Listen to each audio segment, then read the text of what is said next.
지금 하나님과의 친밀함에 대해서 쭉 살펴보고 있습니다. 포도나무의 삶, 가지가 나무에 붙어 있는 것처럼 그렇게 우리가 주님께 붙어 있을 때에 풍성한 열매를 많이 맺을 수 있다. 이렇게 주님께 붙어 있는 삶이 바로 친밀한 삶이다 하는 그런 것을 우리가 했고요. 살펴보았고, 그리고 이 친밀함에 대해서는 우리가 갈급함을 가지고 주님께 부르고 나가야 된다. 하나님 인도하시지 아니하시면 주께로 올 자가 없다고 그랬다고 해서 전적으로 하나님께 절대적인 주권을 인정한다는 것이 우리는 아무것도 안 해도 된다 이런 얘기로 이해를 하면 안 된다는 거죠. 더욱 간절하게 우리가 구하고 갈급함으로 주님 앞에 나갈 때에 그럴 때에 주님께서 인도해 주시고 더 깊은 교제로 주님 안으로 우리가 들어갈 수 있다 그런 것입니다. 오늘 시편 25편에서는 친밀하심과 경외함에 대해서 지금 노래를 하고 있는데요. 우선 시편 25편 좀 개괄을 한번 해보겠습니다. 시편 25편은 다윗의 시라고 표제가 붙어 있죠. 다윗이 지은 시라 이렇게 봅니다. 하나님과 자신의 개인적인 관계를 강조하면서 하나님께서 보호해 주시고 인도해 주시기를 구하는 기도 시입니다. 이 시는 우리 번역본으로는 우리가 알 수가 없는 게 있는데 원래 히브리 말로 알파벳 순으로 되어 있는 그런 겁니다. 아크로스틱이라고 그러죠. 대관체 이렇게도 말하고요. 답관체, 아크로스틱 이렇게 말하는데 우리 예레미야 예가할 때 우리가 그걸 봤죠. 예레미야 예가는 전부 이제 그 알파벳 순으로 히브리 말 알파벳 순으로 이렇게 쭉 됐죠. 그처럼 이렇게 되었는데 시편에도 이런 것들이 몇 개가 있습니다. 뭐 이게 외둘 필요는 없고 그냥 한번 지나가는 소리를 한번 들어보시면 되는데 9장 9편, 10편, 25편, 34편, 37편, 111편, 112편, 119편, 149편 이렇게 있습니다. 이런 거는 나중에 또 우리가 만나게 될 때 한번 이렇게 말씀드릴게요.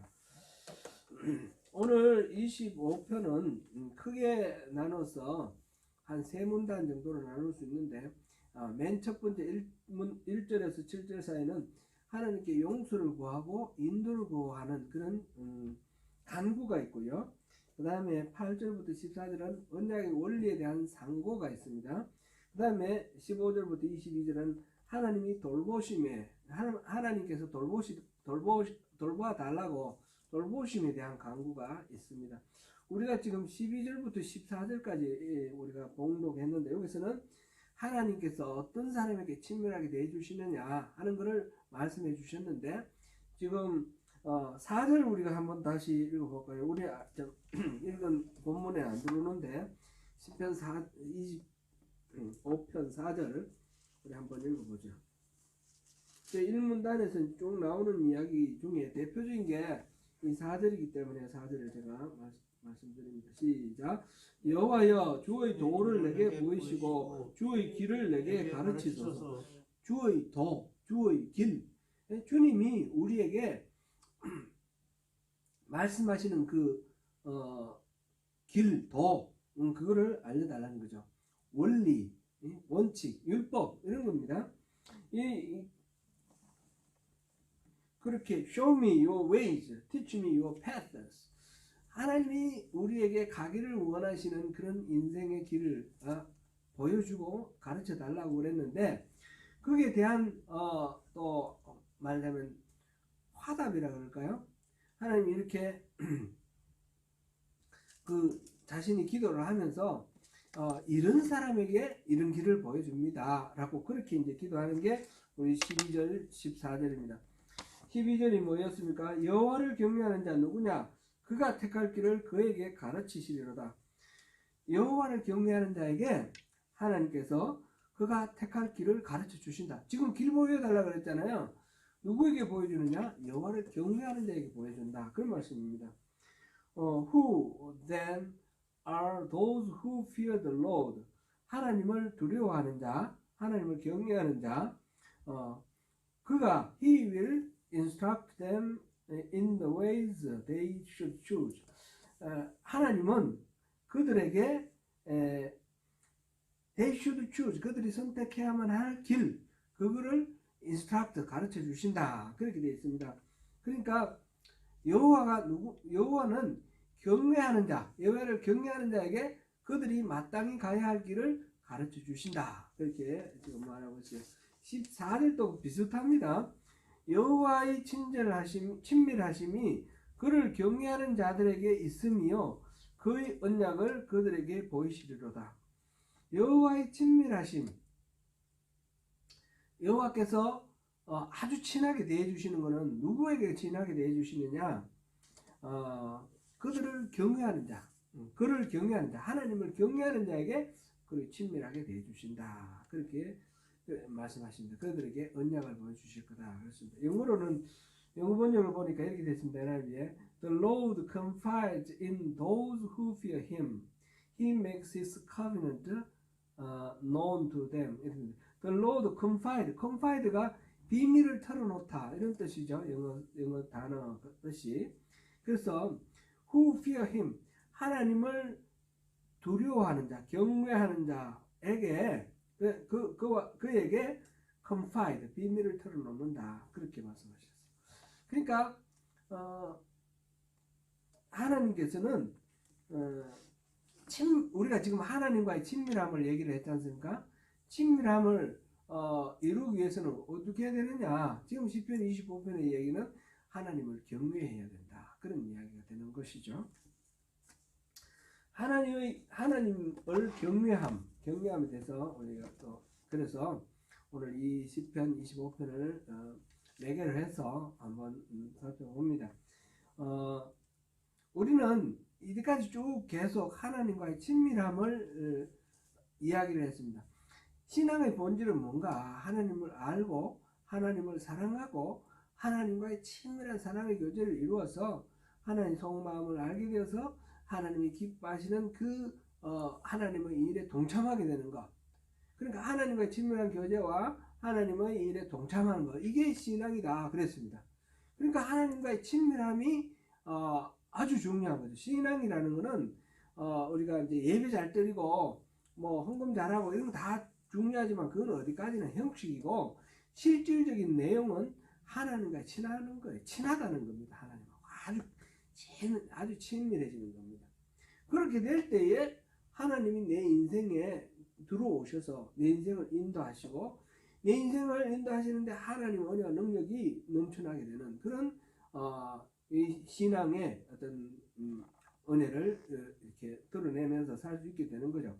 근데 하나님과의 친밀함을 얘기를 할 때에 이게 까뜩 잘못하면 이게 문제가 될 수가 있다는 거죠. 친하기만 친하고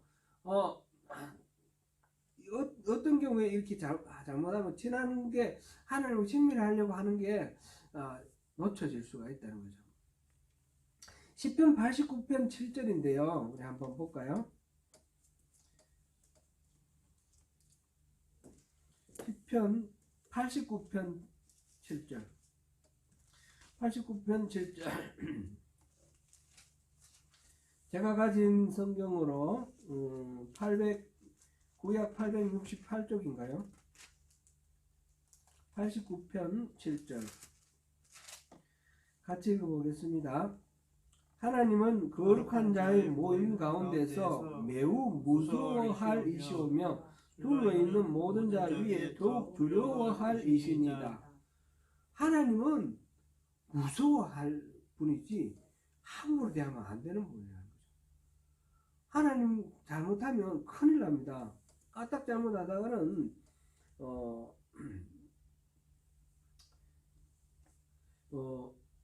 큰 탈이 납니다. 그건 뒤에 또 나오는데요. 지금 이 하나님을 지금 시편에서 뭐라 했습니까? 하나님을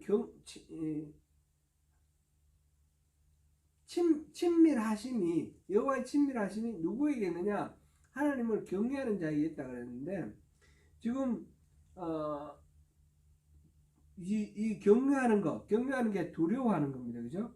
두려워하는 거하고 친밀하심이 무슨 상관이 있을까 지금 고민을 하는데, 하나님 기본적으로 두려운 분이라는 거죠. 두려운 분. 거룩한 자 모임 가운데서 매우 두려운 분이다. 그 다음에 이 두려움이 없으면 앞에서 말씀 나눈 대로 하나님이 실제가 임재하지가 않습니다. 그래서 두려움과 하나님의 실제가 같이 있는데, 이사야서 29장 13절 이것도 한번 읽어보겠습니다. 이사야 29장 13절.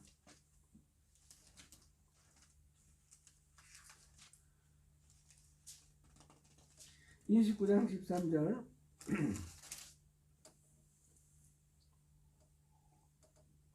같이 읽어봅니다. 시작. 주께서 이르시되 이 백성이 입으로는 나를 가까이하며 입술로는 나를 공경하나 그들의 마음은 내게서 멀리 떠났나니 그들이 나를 경외함은 사람의 계명으로 가르침을 받았을 뿐이라. 지금 이사야서에서 하나님께서 이사야 선지자를 통해서 이제 이스라엘 백성들의 그 상태를 말하는데, 이 백성들이 입으로는 하나님을 가까이 한다는 거죠. 입술로는 늘 하나님 사랑합니다, 하나님 사랑해요, 뭐 이렇게 맨날 고백을 하는데, 실제로 보니까 마음은 내게서 떠났더라. 하나님이 보실 때는 막 말로만 사랑한다 그러지 실제로 마음으로 사랑 하나도 안 한다는 겁니다. 그냥 경외한다 이러는데 그거는 그냥 경외해야 된다라고 배워서 학습해서 그냥 그런 거지 실질적으로 경외하는 것도 아니다. 이렇게 마음이 떠났고 경외함이 없는 이런 사람이 어떤 문제가 있습니까? 아주 심각한 문제가 있습니다. 이거는 지금 이사야가 얘기하고 있는 이 시대에, 이 예레미야가 이야기하는 시대하고 이제 나중에 같은데, 유다가 멸망하게 되죠. 그걸 바벨론 포로로 끌려가고 이렇게 되는데, 이건 왜 그렇습니까? 친밀하게 얘기하고 늘 하나님 입에 달고 사는데 실제로는 하나님에 대한 경외함이 없기 때문에 하나님으로부터 멀어진 상태라는 거죠. 경외함이 없으면 멀어진 상태가 되는 것입니다. 이게 우리가 이제 그 레위기에 보면 제사장을 이렇게 세우는 그런 장면이 나옵니다. 레위기 제사장 세우는 장면 10장에 들어가서 아론의 아들이 있죠. 아론의 아들 나답과 아비후가 엘르아살과 이다말 4명의 아들이 있는데, 아론에게도 기름 부어서 대제사장으로 삼고 아론의 아들들도 기름 부어서 제사장으로서 아론을 돕도록 그렇게 했습니다. 그래서 이 아들들 4명이 함께 제사장 직분을 행하게 했는데, 그게 이제 출애굽기 28장 1절에 나와 있고요. 레위기 10장 한번 읽어보겠습니다. 10장 우리 잘 아는 내용이지만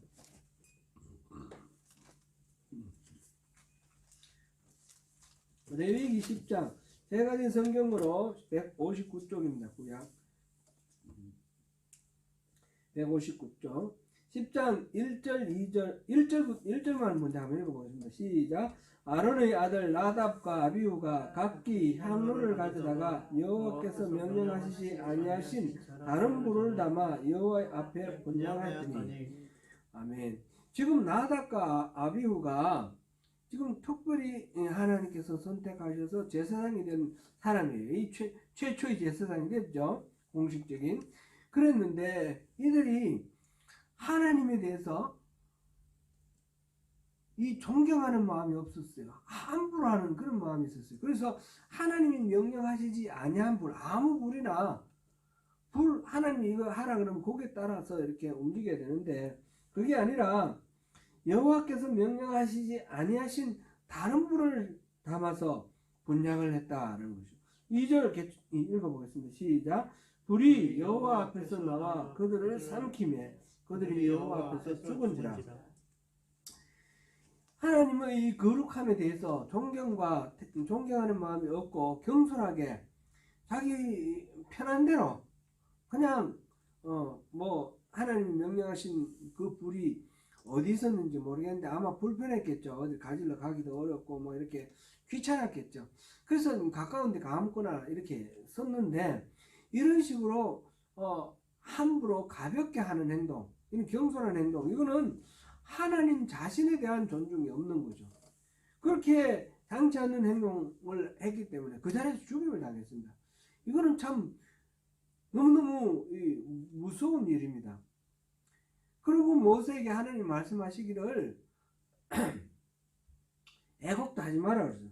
그리고 진영 밖에다가 메고 나가서 묻어라 그랬고요. 메고 나가라 그랬고요. 옷을 찢거나 머리를 풀거나 이런 슬픔을 나타내는 행동을 못하게 했습니다.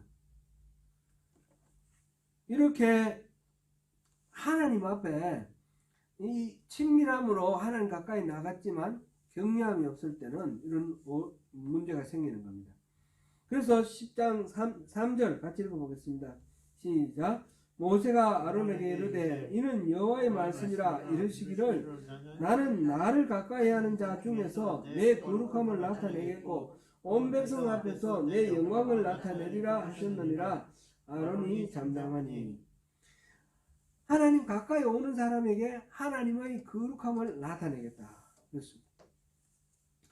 그리고 온 백성 앞에, 하나님의 백성 앞에 하나님의 영광을 나타내겠다. 이렇게 하나님께서 말씀해 주셨습니다. 하나님의 그 영광을 볼 사람, 하나님의 거룩함에 가까이 할 사람은 거기에 대한 준비가 갖춰져야 되는 겁니다. 그게 바로 하나님을 향한 최상의 존경, 경외함, 두려움인데 존경의 두려움입니다. 이 두려움에는 두 가지가 있습니다. 지금 똑같이 영어 번역으로 한글 번역이나 영어 번역이나 두려움입니다. 두려움인데 그 내포된 의미가 두 가지가 있다는 거죠. 하나는 너무 무서워서 겁을 먹는 것, 겁을 먹게 하는 두려움, 그게 있습니다. 또 하나는 너무너무 두려워서 엎드려 존경하고 복종하는 마음이 생기는 그런 두려움이 있습니다.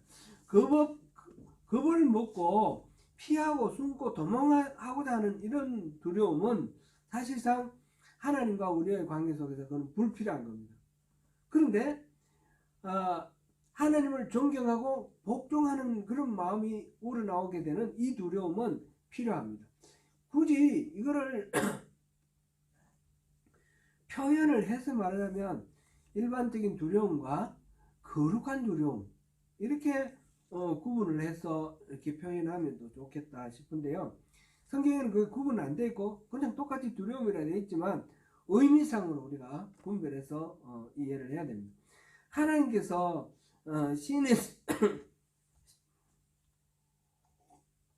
시내 산에서 나타나실 때 이스라엘 백성들은 하나님을 감히 바라볼 수가 없었습니다. 너무너무 두려움. 그래서 참아낼 수가 없습니다. 그래서 모세에게 당신이 하나님을 만나고 우리에게 전달해달라 이렇게 말하거든요.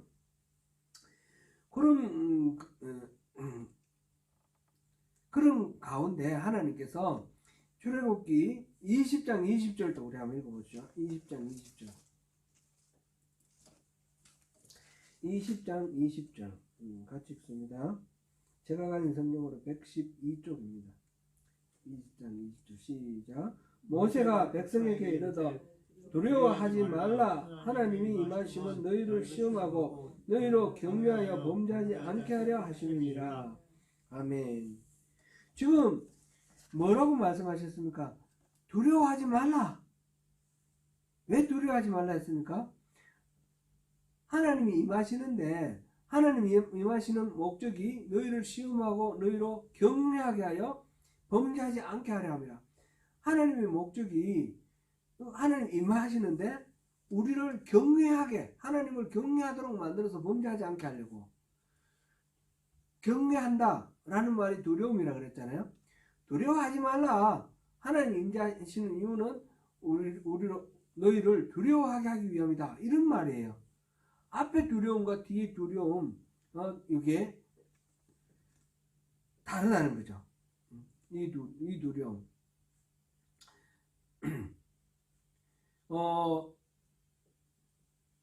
하나님께서 임재하시는 목적이 경외하도록, 하나님 두려워하도록 하기 위함인데, 이거는 하나님과 친밀해지는 그런 두려움이고, 그런 게 아니라 죄를 짓지 못하게 하나님을 무서워하는 그런 두려움이고, 앞에 두려워하지 말라, 이거는 이제 둘 다 이 두려움인데, 그렇습니다.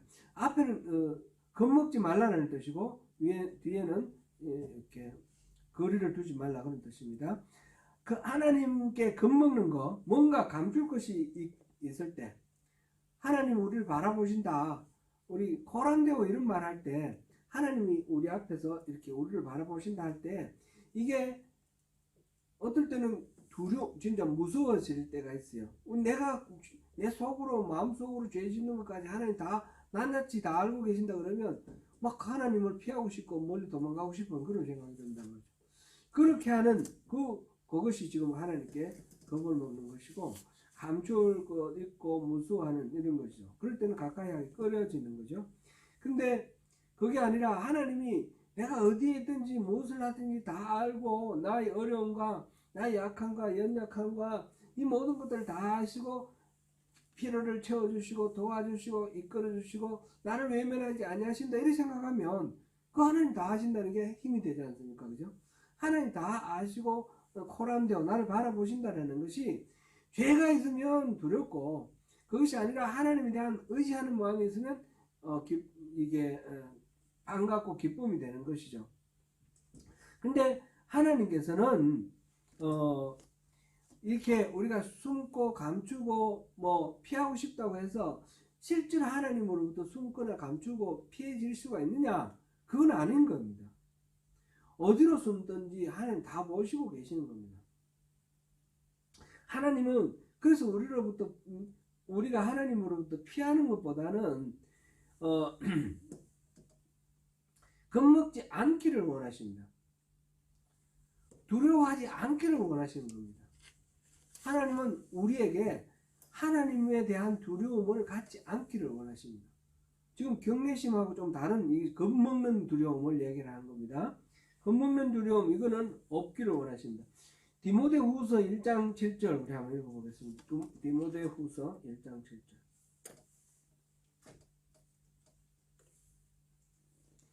디모데후서 1장 7절. 제가 가진 성경으로는 신약 343쪽입니다. 신약 343쪽. 시작. 하나님이 우리에게 주신 것은 두려워하는 마음이 아니요 오직 능력과 사랑과 절제하는 마음이니, 하나님은 이렇게 하나님을 무서워하고 겁먹고 도망가려고 하는 이런 마음을 우리에게 주시지 아니하셨다라는 거예요.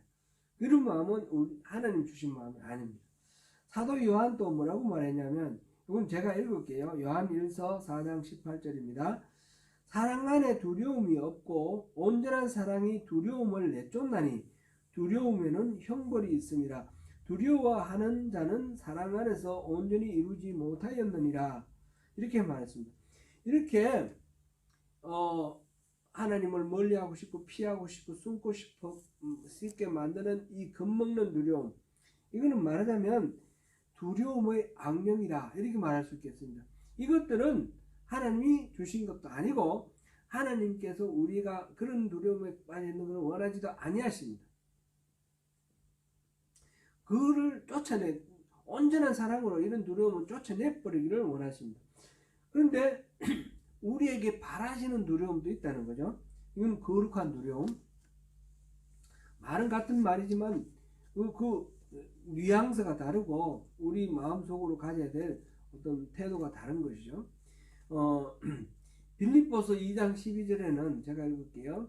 그러므로 나의 사랑하는 자들아, 너희가 나 있을 때뿐 아니라 더욱 지금 나 없을 때에도 항상 복종하여 두렵고 떨림으로 너희 구원을 이루라. 이렇게 할 때는 이 두려움은 거룩한 두려움입니다. 이런 두려움은 필요하다는 겁니다. 히브리서 12장 28절 29절 이것도 제가 읽겠습니다. 그러므로 우리가 흔들리지 않는 나라를 받았으니 은혜를 받자. 이런 말미암아 경건함과 두려움으로 하나님을 기쁘시게 섬길지니, 경건함과 두려움으로 하나님을 기쁘시게 섬기자 그랬는데, 이때 이 두려움도 거룩한 두려움입니다. 거룩한 두려움. 베드로전서 1장 16절 17절 이건 같이 한번 찾아보겠습니다. 베드로전서 1장, 제가 가진 성경으로 신약 377쪽입니다.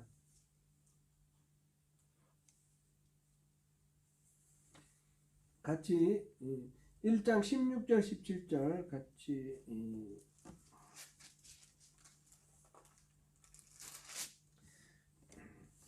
읽겠습니다. 기록되었으되 내가 거룩하니 너희도 거룩할지어다 하셨느니라.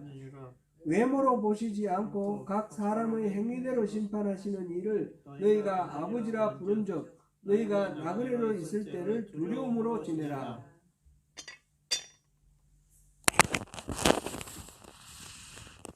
이거 안 했나요?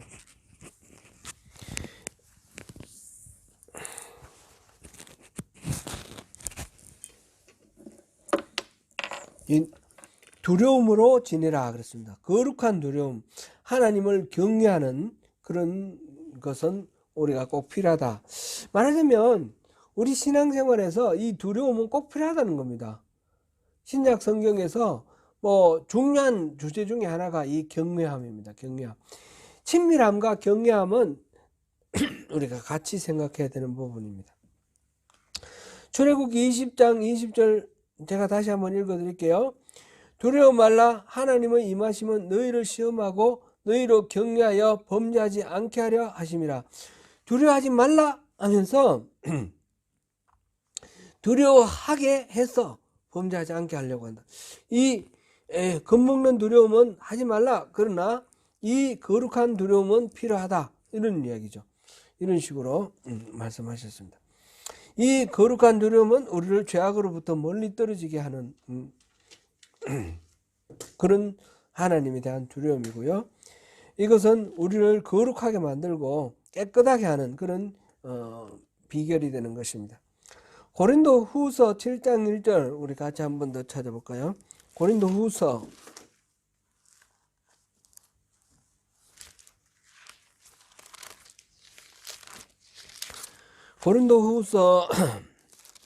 7장 1절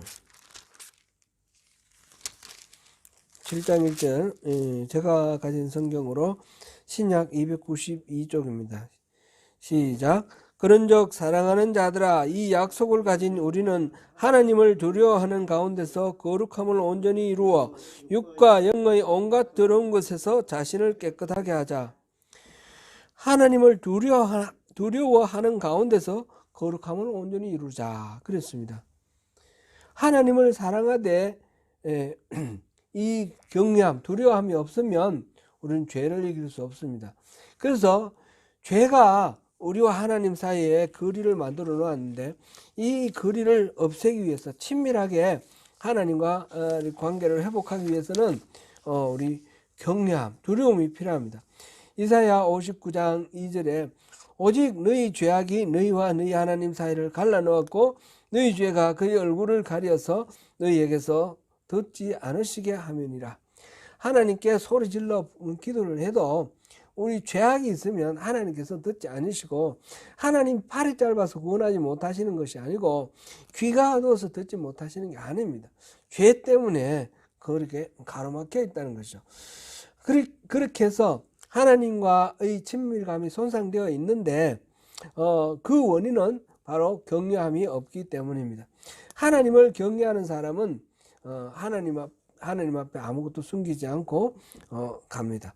이 지금 경외함에 대해서 두 가지 원리가 있는데 하나는 하나님은 거룩한 두려움인 이 경외가 없는 한 하나님 가까이 나올 수 없다 하셨습니다.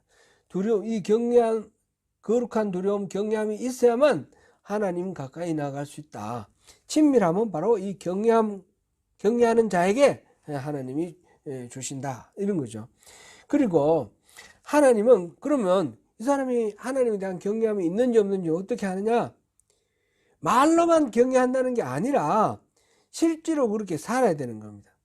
그것은 바로 하나님 말씀에 순종함을 보이느냐 보이지 않느냐 거기에 달려있다라는 것입니다. 이렇게 하나님을 경외함으로 친밀한 사람들이 성경에 많이 이제 기록되어 있는데 대표적인 사람이 모세죠. 모세 모세는 하나님의 친구입니다. 친구라고 그랬습니다. 신명기 5장 31절에 보니까 너는 여기 내 곁에 서 있으라. 내가 모든 명령과 규례와 법도를 내게 이르리니 너는 그것을 그들에게 가르쳐서 내가 그들에게 기업으로 주는 땅에서 그들에게 이것을 행하게 하라. 이렇게 했는데 내 곁에 서 있으라. 하나님께서 여기 내 곁에 서 있으라. 이런 말씀 해주시는 거 얼마나 놀라운 일입니까? 놀라운 축복입니다.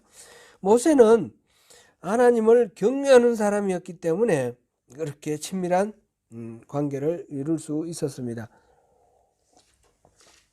시편 103편 7절 우리 같이 한번 읽어보겠습니다. 시편 103편 7절.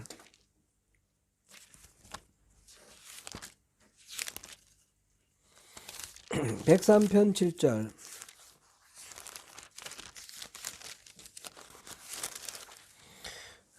같이 제가 가진 성경으로 구약 876쪽입니다.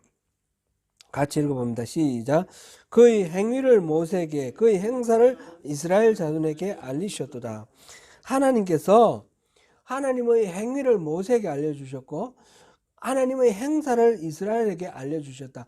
이 이스라엘 백성 전체하고 모세를 대비를 해놨는데 모세에게는 행위라 그랬고 이스라엘에게는 행사라 그랬는데 이거 우리말로 이거는 구분이 잘 안 됩니다. 그죠?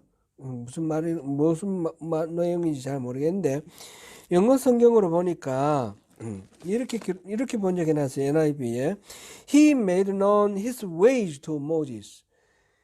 모세에게는 그의 way, 길을 알려주셨고 그 다음에 his deed to the people of Israel. 이스라엘 사람들에게는 deed, 이 말, 행위, 행사 이거를 보여주셨다 그랬습니다. 그러니까 하나님이 모세하고 이스라엘에게 동일하게 보여준 것은 여러 가지 기적적인 일들 있지 않습니까? 그게 deed입니다. deed. 그런 행사들이 막 홍해가 갈라지기도 하고 만나가 내려오고 메추라기가 떨어지고 이런 모든 것들 이스라엘 사람들 다 봤지 않습니까? 다 봤는데 하나님의 행사 His deeds를 봤습니다. deeds를 봤는데 모세는 거기에서 His way를 본 거예요. 그냥 말하자면 현상을 본 것이 아니라 그 현상이 내포하고 있는 하나님의 방법, 하나님의 길, 그걸 보았다는 거죠. 그러니까 이 번역은 그의 행위를 모세에게, 그의 행사를 이스라엘에게 이렇게 했는데 좀 하나님의 방법, 하나님의 길을 모세에게 보여주셨고 그냥 여러 가지 현상을 이스라엘 백성들에게는 현상만을 보여주셨다. 이렇게 우리가 해석하고 이해하면 되겠습니다. 왜 그런 차이가 났습니까? 모세는 그만큼 하나님께 친밀했기 때문에 친밀하니까 그렇게 모든 것을 다 보여주셨다라는 거죠. 모세가 하나님의 마음의 중심에 더 가까웠기 때문에 오늘 본문에 뭐라 했습니까? 여호와의 친밀하심이 그를 경외하는 자들에게 있으며 그의 언약을 그들에게 보이시리로다. 모세에게 그의 길을 보여주셨는데 하나님의 길을 보여주셨는데 길이라는 것은 여기서 말하는 그 언약을 보여줬다 이거와 마찬가지입니다. 하나님 속에 들어있는 비밀, 하나님의 비밀을 모세에게는 보여주고 이스라엘 백성들에게 안 보여줬는데 왜 그런가? 하나님이 친밀하니까 그 길 다 보여주셨는데 그런 친밀함은 어디 있느냐? 모세, 그를 경외하는 자들, 모세가 지금 바로 그런 사람, 모세 경외하는 자들에게 있다 이런 거죠. 친밀함이라는 것은 그 비밀을 다 알려주는 만큼 친한 사람, 우리가 친한 사람에게 우리 속에 들어있는 속마음을 다 터놓지 않습니까? 하나님도 속마음을 터놓는데 그만큼 친한 사람에게 터놓는다는 거죠. 그런데 어떤 사람이 그렇게 친하냐? 경외함을 가진 사람. 멀리 도망가고 싶어하는 두려움이 아니라 순종하고 경탄하면서 경배하면서 순종하는 사람. 그런 사람. 그런 사람이 이제 모세가 있고 아브라함이 있고 있죠. 아브라함과 롯 대비해 보면 알겠죠. 아브라함은 하나님의 그 말씀에 자기가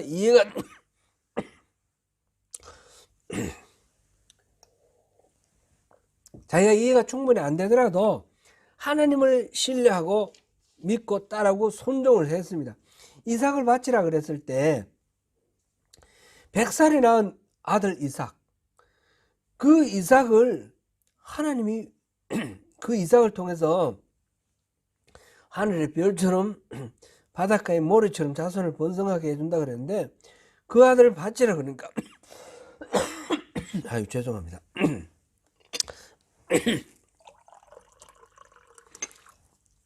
그 아들 번제로 바치라 그러면 어떻게 됩니까? 이상하죠. 이 하나님의 약속이 끝날 것 같은 그런 생각이 듭니다. 아브라함이 충분히 하나님의 말씀을 이해를 다 할 수가 없어요. 그렇지만 아브라함은 하나님이 말씀하셨으니까, 하나님은 약속은 반드시 또 지키실 분이니까 하나님에 대한 절대적인 신뢰를 가지고 그냥 이삭을 바치러 모리아산을 향해서 떠나갑니다. 3일 길을 가는데 고민도 되고 번민도 됐겠지만 아브라함은 그냥 직진을 합니다. 그래서 이제 잡으려고 그럴 때에 하나님께서 이제 덤불에 걸린 양을 보여주시고 이 아브라함을 제지하셨죠. 롯과 아브라함은 같이 움직이다가 헤어졌는데 롯은 뭘 봤습니까? 자기에게 유익한 것을 봤습니다. 자기에게 유익한 것. 저 소할 땅 바라보니까 그 땅도 기름지고, 그래서 자기의 롯도 나름대로 의인이지 않습니까? 하나님께서 롯을 구원해 주셨어요. 소돔과 고모라가 망할 때 그 천사들이 갔을 때 그 천사들을 또 자기 집으로 초청하고, 롯은 나름대로 의로운 사람이었지만 그러나 그 롯의 근본적으로 자기중심적인 생각, 항상 자기 이익을 고려하고 그렇게 했습니다. 이렇게 하는 이 아브라함은 자기의 이익을 바라보지 않고 하나님의 말씀 뜻에 순종하는 그걸 우선을 했던 사람이고, 롯은 자기 나름대로 판단하면서 이렇게 했던 사람입니다. 그러니까 하나님께서는 아브라함에게는 다 보여주셨지만 롯에게는 다 보여주지 아니하시는 겁니다. 예수님께서는 요한복음 우리 15장 한번 읽어볼까요? 예수님의 제자들, 오늘날 우리들까지 포함해서 특별하게 우리를 이제 더 이상 종으로 생각하지 않고 친구로 삼아주겠다고 말씀하셨습니다. 15장 14절 읽어보겠습니다. 신약 174쪽입니다. 시작. 너희는 내가 명하는 대로 행하면 곧 나의 친구라. 이 예수님은 우리를 나의 친구라 부르기를 원하셨습니다. 15절도 읽어보겠습니다. 시작. 이제부터는 너희를 종이라 하지 아니하리니 종은 주인이 하는 것을 알지 못함이라.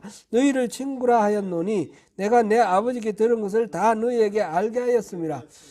이 제자들, 지금 11제자들에게 하시는 말씀인데, 예수님은 제자들을 그냥 종이라든지 또는 뭐 나무를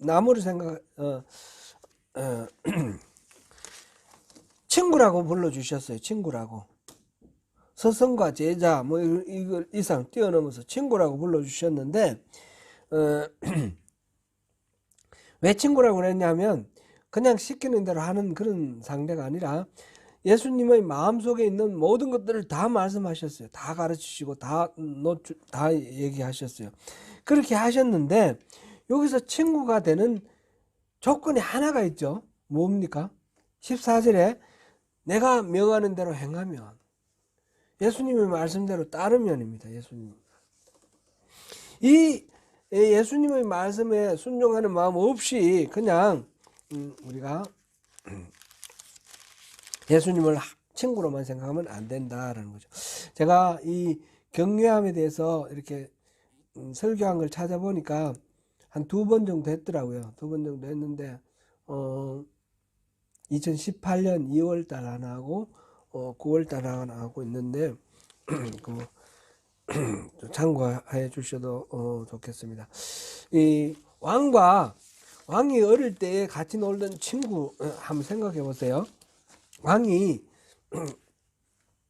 왕이 되었어도 어릴 때 같이 놀던 그 친구의 조언을 많이 듣고 궁금하면 친구한테 물어보고 어디 나가서 좀 살펴보고 오라. 그렇게 아주 충성스러운 신하인 친구가 있다고 한번 생각해 보세요. 이 친구가 어릴 때 같이 놀던 친구라고 친구니까 굉장히 친하지 않습니까? 친한데 그냥 왕이 됐는데도 야 그러고 뭐 임마 그러고 막 이러면 어떻게 되겠습니까? 그냥 목 잘라지는 거죠. 그죠? 왕이니까 어릴 땐 친구지만 그래도 친하면 친할수록 더 왕으로 대우를 해야 되는 거 아닙니까? 그죠?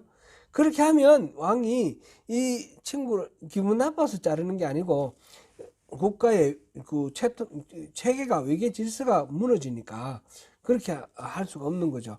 그래서 이 친구는 왕과 친함과 동시에 이 친함을 유지하기 위해서는 더욱 왕으로 대우를 해야 되는 거죠. 그렇게 할 때에 더욱 친밀하면서 오랫동안 친구로서의 그런 관계가 유지되는 겁니다. 우리가 하나님을 친밀하게 대하기를 원하면 원할수록 하나님에 대한 존경과 경배, 그 다음에 이 하나님 말씀대로 순종하고자 하는 그런 마음이 있어야지, 이런 거룩한 두려움이 있어야지 된다는 겁니다. 이사야서 33장 5절에서 6절 우리 같이 한번 찾아보겠습니다. 이사야 33장 5절 6절 같이 읽겠습니다. 시작. 여호와께서는 지극히 존귀하시니 그는 높은 곳에 거하심이요 정의와 공의를 시온에 충만하게 하심이라. 내 시대에 평안함이 있으며 구원과 지혜와 지식의 풍성할 것이니 여호와를 경외함이 내 보배니라. 여호와를 경외하는 이 거룩한 두려움은 구원과 지혜와 지식의 보물 상자를 여는 그런 열쇠가 됩니다. 거룩한 두려움은 하나님과의 친밀함을 이루고, 하나님이 우리 안에 계시면 하나님의 그 추상적인 개념이 우리 안에 계시는 것이 아니라 하나님의 존재 자체가 우리 안에 거하시는 거예요. 우리가 하나님 안에 거하고 우리가 하나님 안에 거한다는 말은 하나님 또한 우리 안에 거하신다는 말하고 같은 말이 됩니다. 그죠? 그런데 그랬을 때 하나님은 그 권능을 다 가지고 우리 안에 오시는 거예요. 그럼 내가 하나님을 모시고 살아가는 그 삶을 살게 되면 하나님의 은혜와 능력이 저절로 내 인생의 삶의 모든 그 영역에서 활동을 하게 되는 거예요. 유효하게 활동을 하게 되는 겁니다. 우리가 하나님께 막 빌어가지고 복 주세요 해가지고 하나님의 어떤 능력을 가지고 뭐 병도 고치고 뭐 기적도 일으키고 이렇게 하기를 바라면서 이렇게 하는 것은 구복주의야, 기복주의다 그랬습니다. 그건 하나님을 종으로 부르는 거예요. 그런 식으로 하는 게 아니라 하나님하고 내하고 이렇게 온전한 연합을 이루는 친밀함을 이루면 그거는 내가 원하는 거 상관없이 하나님이 나를 통해서 일을 하시는 거예요. 하나님 능력이 내 인생에 나타나 버리시는 거예요. 그와 동시에 내 마음속의 소원은 전부 하나님의 소원이 내 소원이 되는 거예요. 그럼 내가 소원하는 바는 무조건 다 이루어지는 겁니다. 이 하나님의 뜻과 내 뜻이 온전히 합의를 되는 겁니다. 그래서 이 친밀함이 절대적으로 우리 신앙의 핵심이 되는 것이고, 이 친밀함을 이루기 위해서 필요한 것은 경외합니다. 하나님을 하나님으로 온전하게 이렇게 존중하고 높여드릴 때에 하나님의 그 모든 친밀함이 우리 삶 속에 나타나게 된다라는 것입니다. 이제 말씀을 맺겠습니다. 사랑하는 성도 여러분, 하나님이 부르시는 그 친밀한 사랑의 관계로 한 걸음 더 나아가시기 바랍니다. 그 길로 나아가기 위해서 하나님께서는 경외함이 필요하다라고 말씀하십니다. 하나님의 말씀을 듣고 순종하는 삶이 필요합니다. 하나님을 창조주로 또 구주로 믿고 존중하는 가운데 친밀함을 이루시는 저와 여러분 되시기를 축원합니다.